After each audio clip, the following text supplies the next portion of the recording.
വിജയമന്ത്രങ്ങൾ. Doctor Amanullah Vadakkangara. അവതരണം ബന്ന ചേന്നമംഗല്ലൂർ. സാങ്കേതിക നിർവഹണം സുനീഷ് പെരുവയൽ. നിങ്ങളിലേക്ക് എത്തിക്കുന്നത് NVBS ദോഹ, ഖത്തർ. അധ്യായം 295. ജനസേവനത്തിലൂടെ ജീവിതം ധന്യമാക്കാം.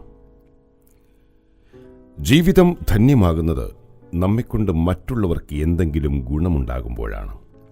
നമ്മുടെ വാക്കും നോക്കും ചിന്തകളും പ്രവൃത്തികളുമൊക്കെ മറ്റുള്ളവരെ കൂടി പരിഗണിച്ചുകൊണ്ടാകുമ്പോൾ ജീവിതത്തിൽ വിസ്മയകരമായ മാറ്റങ്ങളാണ് ഉണ്ടാവുക.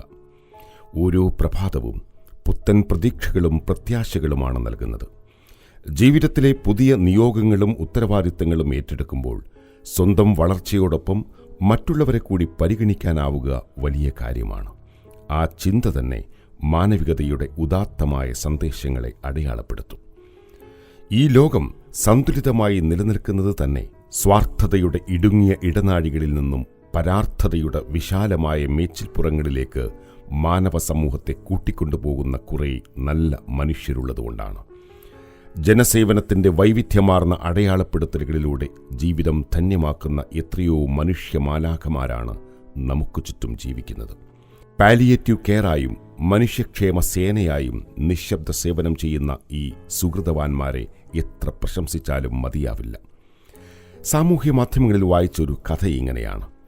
സിൽബാരിപുരം രാജ്യത്തിലെ ഒരു ആശ്രമത്തിൽ ഗുരുവിനോടൊപ്പം 20 ശിഷ്യന്മാരും താമസിക്കുന്നുണ്ടായിരുന്നു. എല്ലാ തിങ്കളാഴ്ചയും രാവിലെ തന്നെ ഗുരുജി ആശ്രമം വിട്ട് എങ്ങോട്ടോ പോകും.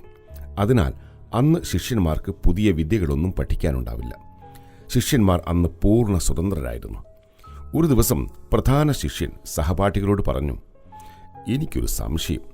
എല്ലാ തിങ്കളാഴ്ചയും ഗുരുജി രഹസ്യമായി പോകുന്നത് ശക്തി കിട്ടുന്ന നിഗൂഢമായ എന്തോ പുതിയ വിദ്യ പഠിക്കാനാകുമോ? അതോ ദൈവത്തെ കാണാൻ പോകുന്നതോ? അതുമല്ല, സ്വർഗത്തിൽ പോകുന്നതിനുള്ള മാർഗം രഹസ്യമായി തേടുകയാവുമോ? ഇനി മറ്റെന്തെങ്കിലും ദുർനടപ്പാകുമോ? എന്തായാലും ഞാൻ ഒരു ദിവസം ഈ രഹസ്യം പൊളിക്കും. അങ്ങനെ ഒരു തിങ്കളാഴ്ച ശിഷ്യൻ രഹസ്യമായി ഗുരുജിയെ പിന്തുടർന്ന് ഒരു വീട്ടിലെത്തി. ഒളിച്ചിരുന്ന് ശിഷ്യൻ ഗുരുജിയെ നിരീക്ഷിച്ചു. ആ വീട്ടിലേക്ക് ഗുരുജി കയറിയിട്ട് ഉച്ച കഴിഞ്ഞാണ് മടങ്ങിയത്. അവിടെ കട്ടിലിൽ ഒരു മനുഷ്യൻ തളർന്നു കിടപ്പുണ്ടായിരുന്നു. അയാളുടെ മുറി വൃത്തിയാക്കി കുളിപ്പിച്ച് വസ്ത്രങ്ങളും അലക്കി ഭക്ഷണവും ഉണ്ടാക്കി രോഗിയുടെ വായിൽ വെച്ച് കൊടുത്ത ശേഷമാണ് ഗുരുജി മടങ്ങിയത്. ശിഷ്യന്റെ കണ്ണു തള്ളി. അവൻ തിരികെ ആശ്രമത്തിൽ ചെന്നപ്പോൾ സഹപാഠികൾ ചുറ്റും കൂടി കൗതുകത്തോടെ ചോദിച്ചു തുടങ്ങി, ഗുരുജി ദുർനടപ്പിന് പോയതായിരുന്നുവോ? ശിഷ്യൻ, അല്ല, അത് നല്ല നടപ്പായിരുന്നു. ഗുരുജി സ്വർഗം തേടുന്ന യാത്രയായിരുന്നോ? ശിഷ്യൻ, അല്ല, ഭൂമിയിൽ സ്വർഗം ഉണ്ടാക്കുന്ന യാത്രയായിരുന്നു. നിഗൂഢമായ വിദ്യ ഗുരുജി പഠിച്ചോ? ശിഷ്യൻ, അല്ല, അദ്ദേഹം ശ്രേഷ്ഠമായ വിദ്യ ലോകത്തെ പഠിപ്പിക്കുകയായിരുന്നു. ദൈവത്തെ ഗുരുജി കണ്ടു കാണുമോ? ശിഷ്യൻ, ദൈവം ഗുരുജിയെ കണ്ടു കാണും. ശരിയായ വിദ്യ നേടുമ്പോൾ ഹൃദയം ഭക്തിയാൽ നിറയുകയും പരാർത്ഥതയുടെ അമൂല്യ വികാരങ്ങൾ ശക്തമാവുകയും ചെയ്യും. ഏത് പരിതസ്ഥിതിയിലും തൻ്റെ കഴിവിൻ്റെ പരമാവധി സഹായങ്ങൾ മറ്റുള്ളവർക്ക് ചെയ്തു കൊടുത്താണ് അവർ ദൈവസാമീപ്യം അനുഭവിക്കുന്നത്. ആരുമറിയാതെ കഷ്ടപ്പെടുന്ന നിരാലംബരുടെ കണ്ണീരുപ്പുക എന്നതിലും വലിയ പുണ്യമെന്താണ്? ആയുസ്സിൻ്റെ, ആരോഗ്യത്തിൻ്റെ, വിജ്ഞാനത്തിൻ്റെ, ആനന്ദത്തിൻ്റെ, ആർഭാട വിഭവങ്ങളുടെ, എല്ലാ സൗഭാഗ്യങ്ങളുടെയും ഖജാനക്കുടമയായ ജഗന്നിയന്താവായ പരമാത്മാവിന് നന്ദി കാണിക്കേണ്ടത് ഇത്തരം പുണ്യപ്രവൃത്തികളിലൂടെയാണ്. മത ജാതി ചിന്തകൾക്കതീതമായി മാനവികതയും മനുഷ്യത്വവും ഉയർത്തിപ്പിടിക്കുകയും സ്നേഹത്തിൻ്റെയും ആർദ്രതയുടെയും ഊഷ്മള വികാരങ്ങളെ പരിപോഷിപ്പിക്കുകയും ചെയ്യുന്നിടത്താണ് ജീവിതം സാർത്ഥകമാവുക. ആരാധനകൾ ഓരോരുത്തരുടെയും വിശ്വാസത്തിൻ്റെ ഭാഗമാണ്.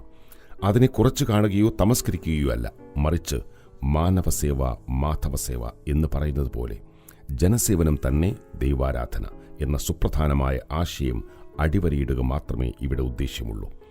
ഇഷ്ടദേവന് സ്വർണത്തിൻ്റെ തുലാഭാരം നൽകിയും പള്ളിമണിക്കും കുടിമരത്തിനും സ്വർണം പൂശിയും ലക്ഷങ്ങൾ ചെലവിട്ട് തീർത്ഥാടനം നടത്തിയും ഭക്തി പ്രകടിപ്പിക്കുന്നതിലും കൂടുതൽ ദൈവസാമീപ്യവും ഈശ്വരകൃപയും നേടാനാവുക പ്രയാസപ്പെടുന്ന ജീവികളെ സേവിക്കുമ്പോഴാണെന്ന തിരിച്ചറിവും കാലം തേടുന്ന ഏറ്റവും വലിയ വിജയമന്ത്രങ്ങളിലൊന്നാണ്.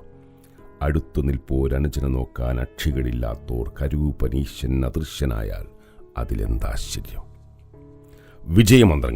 വിജയമന്ത്രങ്ങൾ സംബന്ധിച്ച നിങ്ങളുടെ വിലയേറിയ അഭിപ്രായങ്ങളും നിർദ്ദേശങ്ങളും 00974552625 എന്ന വാട്സപ്പ് നമ്പറിലോ ceomedia+@gmail.com എന്ന ഇമെയിൽ വിലാസത്തിലോ അറിയിച്ചാൽ സന്തോഷമാകും. ഏവർക്കും ശാന്തിയും സമാധാനവും വിജയാശംസകളും നേരുന്നു.